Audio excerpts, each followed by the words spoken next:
The Rock of Gibraltar, that I'll refer to simply as the Rock, was laid down as stratified limestone 200 million years ago and became the Rock during the late Cretaceous when tectonic forces crashed the African plate into the Eurasian plate, creating the Atlas Mountains and the Alps as a byproduct of the collision.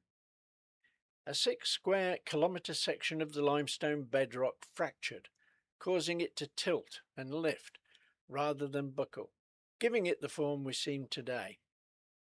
The highest point is 426 metres ASL, or 1,398 feet. The rock is at the end of an isthmus attached to Iberia, and has lent itself to human habitability for at least 50,000 years, probably a lot more than that.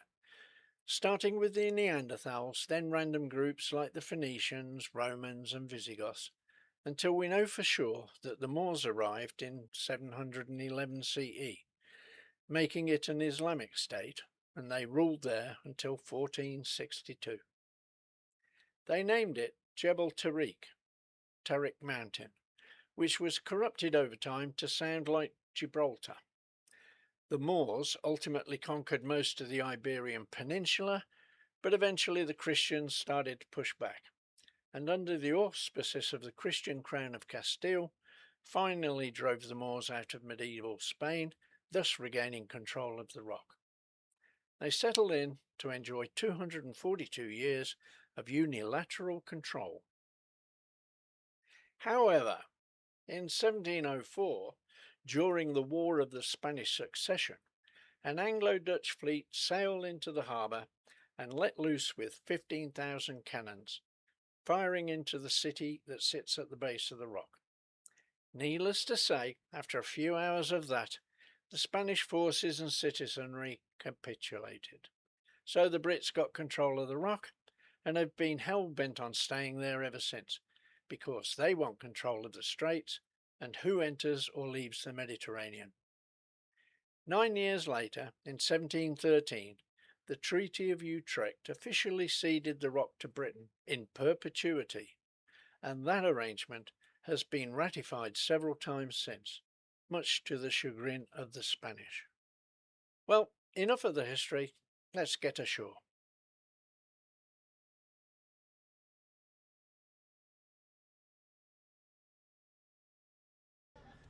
Tourists who visit the rock generally want to find out about its history, visit with the Barbary apes, and explore the tunnels that have turned this rock into something that resembles Swiss cheese. But before you can do any of these things, you have to get up there. So we've booked a guided tour to take us around and show us the works. The first adventure is the cable car that'll take us to the very top, where we can take in the views and see us some nature. Decades ago, the cable car replaced a military ropeway that was used to resupply the Army-Navy facilities housed within the tunnels of the rock itself. The cable car was built by the Swiss company Von Roll in 1966, which is quite a long time ago, and it gave me food for thought about the safety of riding such vintage equipment while suspended 400 metres up in the air. But then I learned that the gondolas were replaced with an updated version in 1986, so I didn't feel quite so nervous.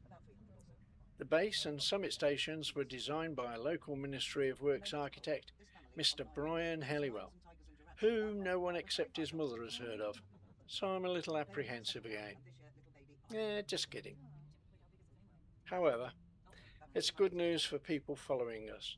The cable car service has been shut down circa November 2025 for a complete overhaul to improve safety and increase capacity. It's expected to be back in service sometime in 2027-28. Anywho, here we go. As I alluded to earlier, the rock has been a military base since 1704, and since that time the Brits have extended the tunnels to more than 55 kilometres. Apparently, that's more than twice the length of its entire road network. Most of the tunnelling was undertaken during World War II, when the rock was an important strategic asset, being situated at the entrance to the Mediterranean. We exit the summit station to an excellent view of the bay and the Spanish port of Algeciras to the west. But we can't see Morocco just 14 kilometres away to the south due to the haze. If the day was clear, we'd be able to see Morocco and the western end of the Atlas Mountains. At the top we can see something of the Upper Rock Nature Reserve and the famous Barbary macaque monkeys. Apparently there are around 250 to 300 macaques running wild on the mountain, most of them choosing to steer clear of us tourists. But a few of them are hanging around at the summit station to see if they can scrounge some food.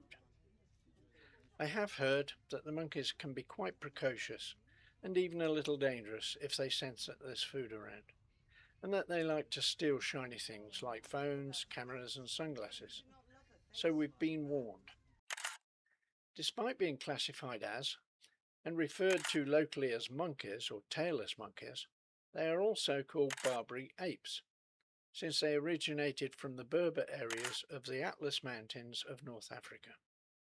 Today, they aren't being at all precocious or dangerous. In fact, the few that we see here are quite laid back and happy to pose for the cameras.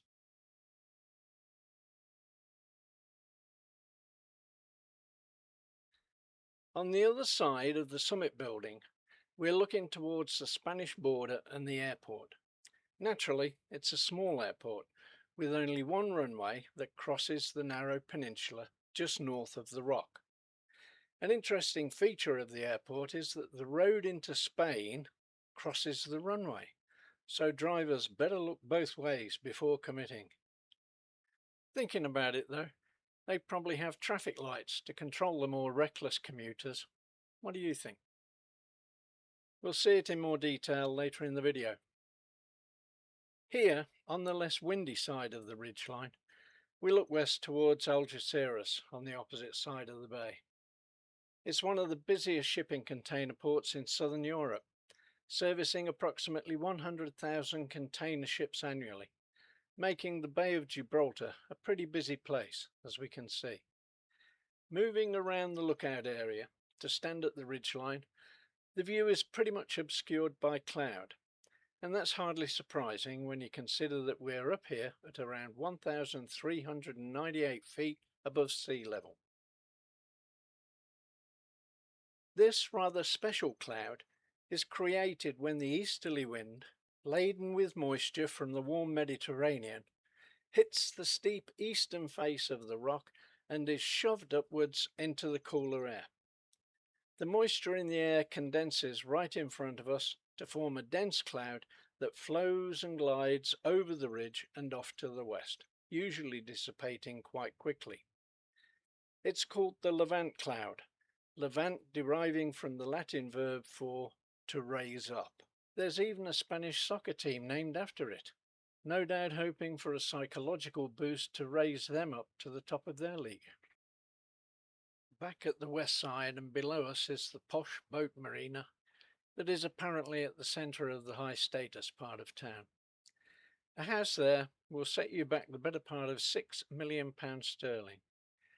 There is one for sale right now at that price, but by the time I post this video it'll probably be sold, because apparently they do sell quite quickly. I did think about it for 2 seconds myself, but then remembered that I'd probably have to repay the loan at some stage. So it's back to the cable car, but not to go all the way down. We're getting off at the halfway point to meet up with our bus that has driven up a narrow mountain road to meet us. From there we're being transported to the very northern end of the rock to spy on Spain before going underground.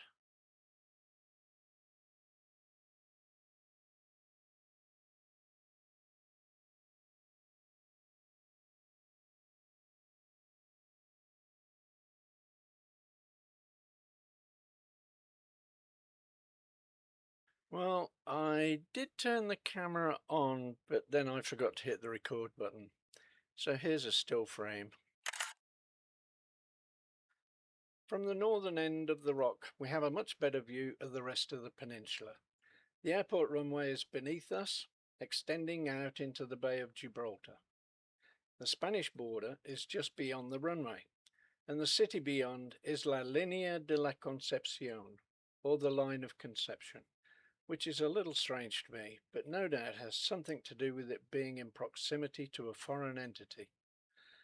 I can almost feel the Spanish government bristling with indignation from here. Dead centre is where the main road to and from Spain crosses the runway. And no, I don't see any traffic lights, but surely there must be some level of traffic control further back off the airfield. The only other place that I know of personally that comes close to this arrangement is the airport at Gisborne, New Zealand. There, the train track crosses the runway.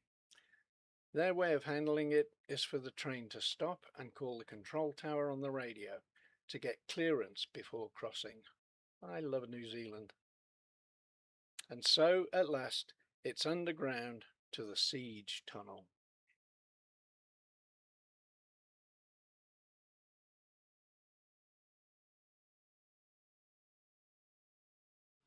Before we enter the tunnels, I should point out that the one big takeaway I have from taking cruise ship tours and making these videos is that it's not always easy to get good content when with a group, especially with a group in confined spaces. Going into this dark, narrow tunnel with a group of 20 people was definitely not conducive to getting good video content. So this chapter of the Rock story, I shall rely on short video clips together with photographs and narrative. As you will see, the tunnels remain rough-hewn to this day. No attempt has been made to smarten them up, but thankfully the floors have been graded and surfaced. The tunnel slopes downwards at a steady angle without much headroom, and in some places becomes very narrow. So this is the story of the tunnel and how it became a defensive bastion, standing against the combined forces of France and Spain, ensuring that the British would prevail and remain in control of Gibraltar to the present day. The siege lasted from July 1779 to February 1783, with tunnelling continuing for that entire period. The siege was an attempt by Spain and France to regain Gibraltar from the British, while the British were somewhat distracted by the American Revolutionary War. It was the last attempt by the Spanish to regain Gibraltar by force. France only saw it as an opportunity to weaken British naval power in the Mediterranean, but it didn't quite work out for them. To understand the battlefield, picture the Spanish facing off against the British across what is now the airport runway, while at the same time the French Navy attempted to blockade the Bay of Gibraltar, engaging with the British Navy that was resupplying the Rock. So the British gun batteries were situated at the base of the cliffs on the north, as well as the flanks of the Rock to the west, providing a height advantage that managed to keep the French fleet out of range.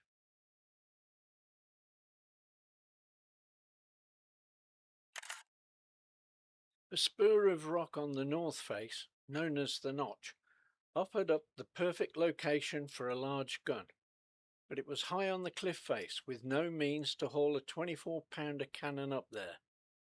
That is, until a Sergeant Major Henry Ince of the Military Artificers Regiment suggested digging a tunnel to reach it from the inside. His plan was approved, so they started digging.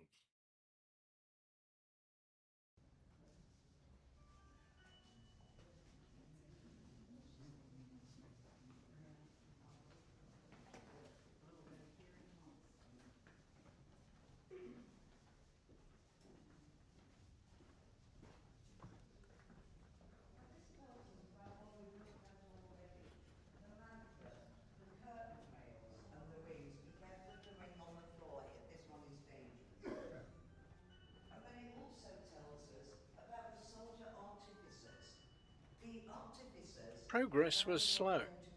It was dark and the air was thick with dust that choked the workers. So it was decided to cut a ventilation tunnel out to the cliff face to provide some fresh air. After hacking away at the side of the tunnel, they unexpectedly found themselves breaking into open air. No side tunnel required. They were also delighted to see that the resulting aperture not only provided ventilation, but also overlooked the enemy's position and was the perfect location to put a big 24-pound gun.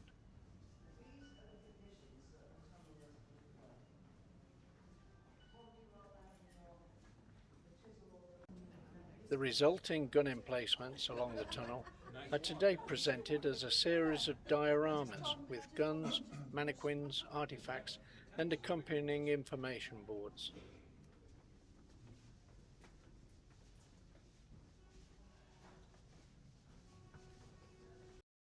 When the tunnellers, soon to be called sappers, reached the notch, the plan changed again, and instead of mounting a single gun there, the chamber was made large enough to house 7 guns, and they called it St. George's Hall. By the time they finished the tunnel in 1783, it was approximately 277 metres distant from the entrance. In all, 5 battery positions were created. The Windsor Gallery, the King and Queen's Lines, St. George's Hall and the Cornwallis Chamber. The Windsor Gallery has 4 guns mounted there. For the duration of the siege, improvements and innovations were constantly being made to safety, the guns, the reloading process and ammunition.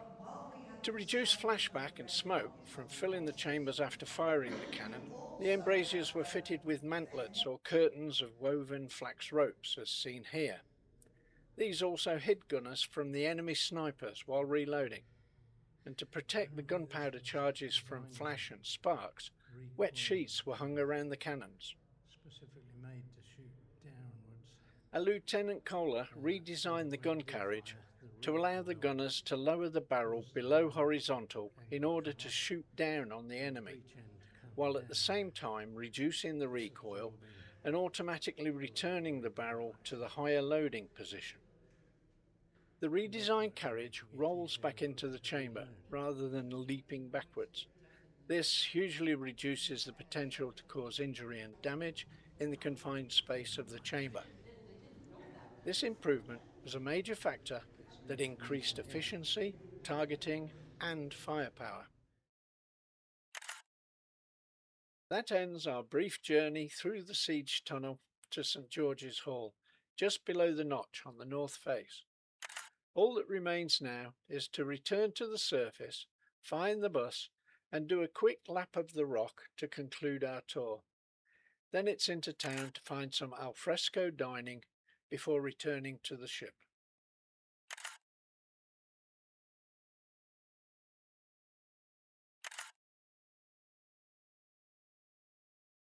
I'm sure that many of you will have noticed that I haven't even mentioned the Second World War and how important Gibraltar was to the British and Allied forces. That's a topic for another video, all of its own, and I may just come back here one day to do it.